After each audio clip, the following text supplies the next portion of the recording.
అందరికీ నమస్కారం. ఈ మధ్యన అంటే గత 2 రోజులుగా అంటే నేను మీటింగ్ అయిన తర్వాత ఈ మీడియాలో అంటే ఎస్పెషల్లీ సోషల్ మీడియాలో కొన్ని విషపు సర్క్యులేషన్స్ ప్రచారం అవుతున్నాయి. అది చెప్పడం కూడా నాకు ఇష్టం లేదు. ఎవరైనా సరే అలాంటి విషపు సర్క్యులేషన్స్ కనుక ప్రచారంలో తీసుకొస్తే అది చాలా తప్పు.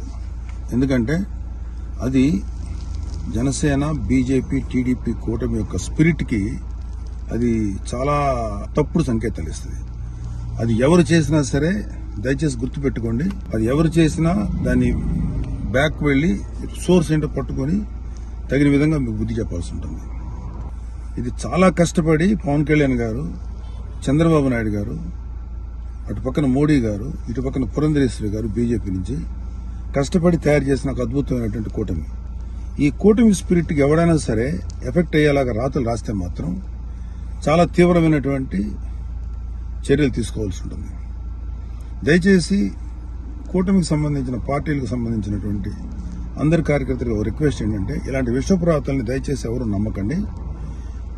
ఖచ్చితంగా ఒక మాట చెప్పగలను, ఇలాంటి రాతలు రాయించేది వైసీపీ ప్రేరేపితమైనటువంటి కొంతమంది వ్యక్తులు తోటి రాయించబడినటువంటిది. ఖచ్చితంగా ఈ సోర్స్ ఏంటో మేము కనుక్కోగలుగుతాం. ఎందుకంటే అప్పుడే దీని మీద ప్రోబ్ చేసి ఎవరు పట్టుకోవాల్సిన ఇంట్రెస్ట్ ప్రస్తుతానికి మాకు లేదు, ఎవరు పట్టించుకోం.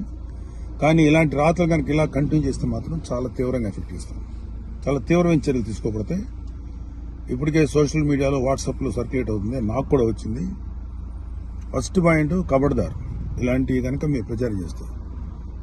వైసీపీ విషపు కూరల సంబంధించినటువంటి పనికిమాల ప్రచారాలని దయచేసి నమ్మకండి. కూటమికి సంబంధించినటువంటి కార్యకర్తలు ఎవరు కూడా ఇలాంటి వాటిని ఎంకరేజ్ చేయకండి. ఇంకొకరికి పంపించేటువంటి సర్క్యులేషన్లో చేసేటువంటి పనులు చేయకండి. ఎక్కడో అక్కడ కట్ చేయండి దీన్ని.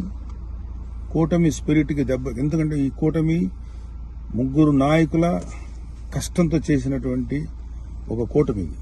ఇది ఏ ఒక్కరి శ్రమ కూడా వృధా అయిపోయినా ఇది ఎవరైతే ఇట్లాంటి మాటలు ప్రచారం చేస్తారో వాళ్ళ మీద చాలా తీవ్రమైన చర్య తీసుకుంటాం. Be careful. జై జనసేన, జై తెలుగుదేశం, జై బీజేపీ, జై హింద్.